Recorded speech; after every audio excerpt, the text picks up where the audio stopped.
ሰላም የጌታ ጸጋና ሰላም ይብዛላችሁ። የሳራ ፈተና ክፍል 6 የመጨረሻው ክፍል። እናንተ ቪዲዮ ላይክ በማድረግ ብዙዎች ጋር እንዲደርስ እንዲሁም ቻናሉን ሰብስክራይብ እያደረጋችሁ ቤተሰብ ይሁኑ። በዚህ ሁኔታ እያለሁ አንድ የአክስቴ ልጅ ከአጣዬ አጋንንት ይዟት ወደ አዲስ አበባ መጥቶ እንዲጸለይላት ቤተክርስቲያን እንደወሰዷት ሲጸለይላት መንፈሱ እንደጮኸ ወጥቶ ነገሩኝ። ሲነግሩኝ በጣም ተናደድኩ። በጣም ደግሞ ፈራሁና እንደዚህ አይነት ነገር ሁለተኛ መስማት እንደማልፈልግ ተናግሬ አስወጣዋቸው። በሽታ እየከፋ በትክክል እንደምሞት ተረዳሁ። አስታውሳለሁ፣ ቀኑ ቅዳሜ ቀን ነበረ። መሞቴን እርግጠኛ ስሆን አንድ ነገር ወሰንኩ። በእርግጥ መሞቴ ነው። ዛሬ ከሞትኩ ደግሞ ይህንን አንገቴ ላይ ያለውን ክታብ አውልቄ ልሙት አልኩ። ለምን እንደሆነ አላውቅም። ከምንም ነገር ይልቅ ክታቡን ማድረጌ ኃጢአት እንደሆነና እግዚአብሔር እንደሚያሳዝነው ተሰማኝ። ከዚህ በፊት ምንም ነገር ተሰምቶኝ አያውቅም ነበረ። ከዛ ለመሞት ወደ አልጋዬ ሄጄ በጣም እያለቀስኩ እንደዚህ ብዬ ጸለይኩ። እግዚአብሔር ሆይ መሞቴ ነውና እባክህ ተቀበለኝ። ክታቡን አልፈልገውም። ይህን ካልኩ በኋላ እንደምሞት እርግጠኛ የነበረው ውስጤ ትንሽ ተስፋ አገኘ። በጣም ልጆች ቦሌ ባፕቲስት ቤተክርስቲያን እንሄድ ነበርና እንደ ምሽት የምስክርነት ፕሮግራም ላይ አንድ ሰውዬ የመኪና ጋር አደጋ ደርሶባቸው እግዚአብሔር እንዴት ከሞት እንዳወጣቸው የመሰከሩት ምስክርነት ድንገት ትዝ አለኝ። ክታቡን ከአንገቴ ያወለኩና አልጥነው የሚቀመጥ ስድን ለምስክርነት ይሆናል ብዬ ክታቡን አስቀመጥኩት። ለሞት ወደ አልጋዬ ሄጄ ለምን እንደዚህ እንዳሰብኩ አላውቅም። እንቅልፍ ለረጅም ጊዜ ማጣቴን፣ ምግብ አለመብላቴን በጣም አድክሞኝ ነበር። ከምግብ ይልቅ የ5 ደቂቃ እንቅልፍ ማግኘት እመኝ እና ናፍቅ ነበር። በዚህ ሁኔታ ውስጥ እያለው እህቴ ስለኔ ከወገኖች ጋር ሆና በጣም ትጸልይ ነበር። ስለኔ በጸለዩ ቁጥር የኔ በሽታ እየባሰ መሄዱና ወደ ባል የጥንቆላ የመናፍስት አሰራር ውስጥ በመግባታችን ምክንያት በእኔ ጉዳይ በጣም ተስፋ የቆረጠችበት ጊዜ ነበር። ያዛን ቀን ስለ እኔ ሲጸለይ ጌታ ቃል ሰጣቸው።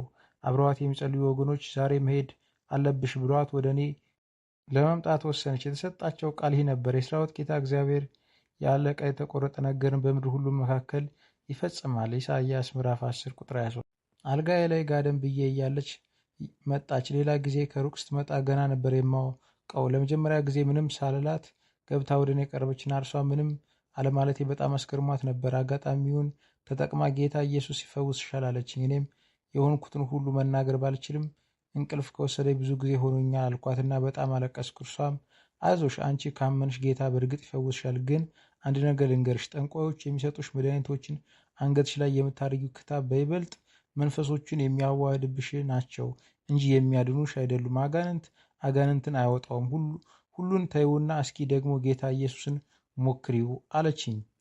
ዝም ብዬ እሰማት ነበር። በእርግጥ በዛ ምሽት እግዚአብሔር ነፍሴን ሊታደግ ስለወደደ ብቻ እንጂ ቀደም ብዬ እንደገለጽኩት እንኳን አጠገቤ ቆማ ልታናግረኝ አካባቢ እንድትሆን አልፈልግም ነበር። አንገቴን ገልጬ ክታቡን እንዳወለኩት ሳሳያት በጣም ገረማት። ደስ ብሏትም እግዚአብሔርን አመሰገነች። ስትናገር ዝም ብዬ መስማቴ አጠገቤ መሆን መቻሏ ሁሉ እየገረማት ነበረ። ልጸልይልሽ ብላ ስጠይቀኝ እንቅልፍ የሚወስደኝ ከሆነ ጸልይልኝ አልኳት። ይህን ያልኳት ግን ከፈቃዴ ውጭ ነበረ። እንቅልፍ ይወስደኛል ብዬ አምኜ አልነበረም። እርሷ ግን እጆቿን ራሴ ላይ ጭና መጸለይ ጀመረች። እየጸለየች ብዙ ሳይቆይ ጸሎቷን ሳጨርስ እንቅልፍ ወሰደኝ። ጠዋት ከእንቅልፌ ስነቃ የሚገርም የሰላም እንቅልፍ ነበር የተኛሁት። የሰላም እንቅልፍ ተጸልዮልኝ መተኛቴ በጸሎት ልድን እንደምችል ትንሽ በውስጤ እምነትና ተስፋ ሰጠኝ። ቀኑ እሑድ ነበርና እህቴም እምቢ እንደምላት እያሰበች በፍርሃት ተነሽና ቤተክርስቲያን ልውሰድሽ ስትለኝ እሺ አልኳት። አሁንም አስቤ አልነበረም እሺ አልኳት። ድንገት ነበረ ካፌ ወጣው። እሷም ያልጠበቀች መልስ ስላገኘች በጣም ደስ ብሏት ለመሄድ ተዘጋጀ። ለመራመድ አቅም ስላልነበረኝ ከአክስቴ ልጅ ጋር ለሁለት ደግፈውኝ ከአያቴ ቤት ወጣው። ቤተ ክርስቲያን ከመሄዳችን በፊት ቤተሰቦቼ ቤት ከሚጣ ከተመለስኩ በኋላ ለመጀመሪያ ጊዜ ገባው። ከዚያም ቤቴል ቤተ ክርስቲያን ይዘውኝ ሄዱ። አዳኜ ኢየሱስ። ቤተ ክርስቲያንን ውስጥ ስገባ በጣም ደስተኛ አልነበርኩም። ሰው ማየት በጭራሽ አልፈልግም ነበር። ብዙ መቀመጥ ስለማልችል መልእክቱን ለመጨረስ በጣም ደክሞኝና ሰልችቶኝ ነበረ። መልእክቱ ሲያልቅ እንደሚጸለይልኝ ተነግሮኝ ስለነበረ ብቻ በግድ ነበር የተቀመጥኩት። መልእክቱ እንዳለቀ እህቴ ለበሽተኞች ወደሚጸለይበት ቦታ ይዛኝ ሄደች። ሌሎቹ የሚጸለይላቸው ሰዎችም ነበሩ። የእግዚአብሔር ቃል ከነገሩም በኋላ ከሚጸልዩት ወገኖች መካከል አንድ ወንድም ወደ እኔ መጥቶ እንዲጸለይልሽ ፈቃደኛ ነሽ ብሎ ጠየቀኝ። በውስጤ በጣም ትግል ነበረ። አሁንም ሳላስበው እሺ የሚል ቃል ካፌ ወጣ። እርሱም እጆቹን ጭኖ መጸለይ ጀመረ። በጌታ በኢየሱስ ስም ሲል ከውስጤ ለማስረዳት የማልችለው በጣም ጥቃቅን ክብ የሆኑ ነገሮች እየተመነጨቁ ሲወጡ አይ ነበረ። እየደጋገመ በጌታ በኢየሱስ ስም ባለ ቁጥር ከተለያየ የሰውነት ክፍሌ ውስጥ ይወጡ ነበር። በውስጤ የነበሩት መናፍስቶች በሙሉ ግን አልወጡም። ብዙዎች ወጥተው ስለነበረ በፊት ያልነበረኝ ብርታት አገኘሁ።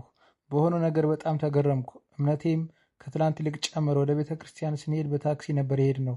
በዛ ላይ ተደግፌ ከተጸለየልኝ በኋላ ግን ያን ሁሉ መንገድ ማንም ሳይደግፈኝ በእግሬ ተመለስኩ። እህቴም አብረዋት የሚጸልዩ ወገኖች ቤት አምጥታ መሰክረውልኝ ጌታ ኢየሱስ ክርስቶስን እንደ ግል አዳኝ አድርጌ ተቀበልኩ። እግዚአብሔር ይመስገን። ከዘላለም ሞት ጌታ ሕይወቴን ታደገ።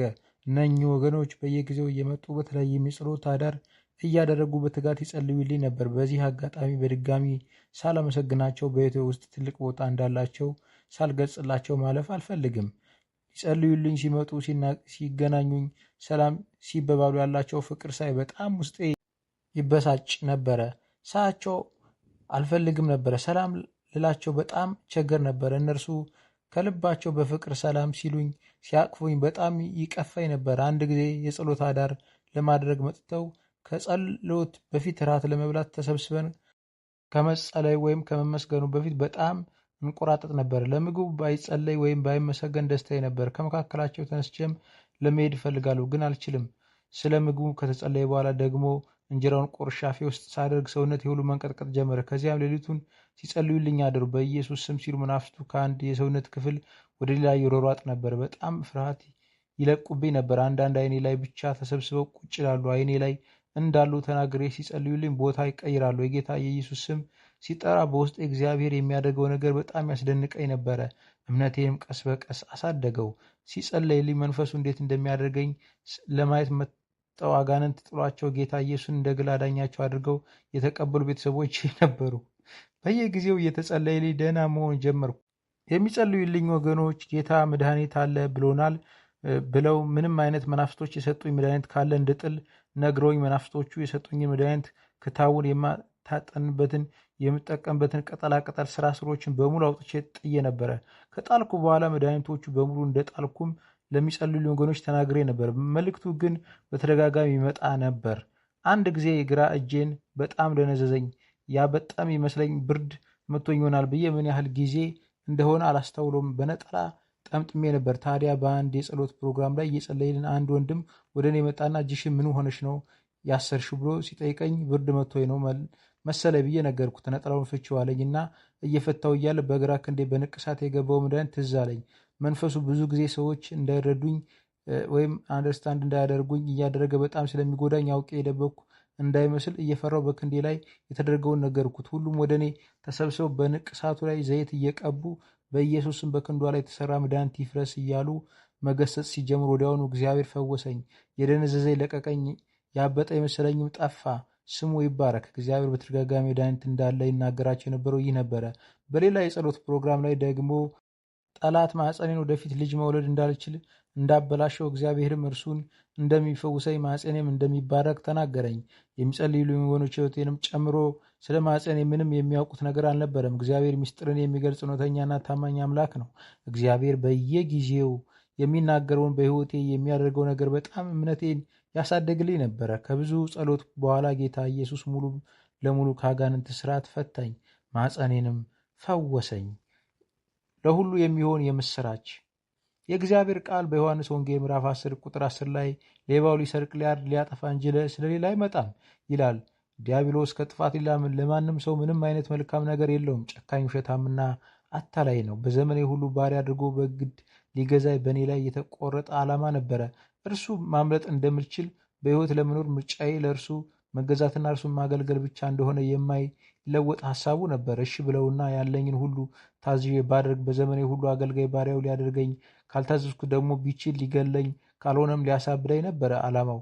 እኔን ለማጥፋት ያለውን እድል ሁሉ ተጠቅሞ ነበር። ተማምሎ ጨክኖ ሊጎድለኝ በተነሳባቸው በእነኛ መጨረሻዎቹ ቀናት ሩህሩህ ጌታ ኢየሱስ ደርሶ አስጣለኝ። በሕይወቴ ለመኖር ምርጫዬ ለእርሱ መገዛትና እርሱን ማገልገል ብቻ እንደሆነ ደግሞ መንፈስ ጌታ ኢየሱስ ወደ ሕይወቴ ሲመጣ ሳይወድ በግዱ ከነጭፍራው ሕይወቱን ለቆ ሄደ። እግዚአብሔር ይመስገን። አምላኬ እኔን ያፈቀረበት ፍቅሩ የተቀበልኩት የምሕረቱ ብዛት እኔን የታገሰበት ትዕግስቱ የራራልኝ ርኅራኄው እጅግ ያስደንቀኛል። ጌታ ኢየሱስ ወደ ሕይወቴ መጥቶ ከሁሉ የሚበልጠውን የዘላለምን ሕይወት ሰጠኝ። ክብር ሁሉ ለእርሱ ይሁን። እውነተኛና ታማኝ የተናገረውን በእርግጥ የሚያደርግ አምላክ ነው።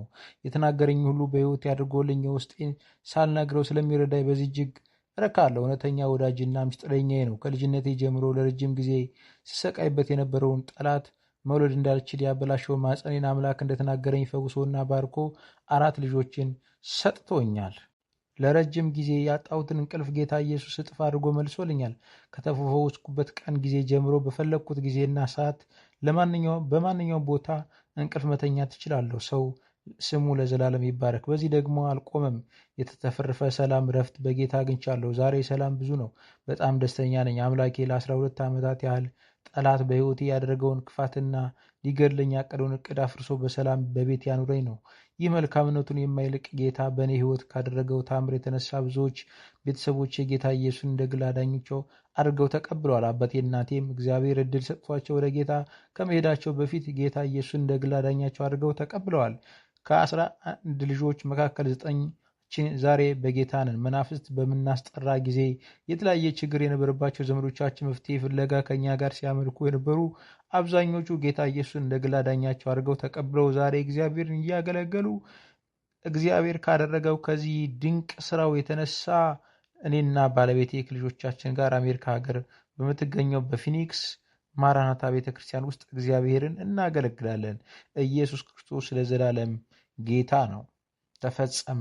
ጌታ ኢየሱስ ክርስቶስ ይባርካችሁ። ይህን አስገራሚ ታሪክ ቪዲዮ ላይክ በማድረግ እንዲሁም ደግሞ ለቻናሉ አዲስ የሆናችሁ ሰብስክራይብ በማድረግ ቤተሰብ ይሁኑ።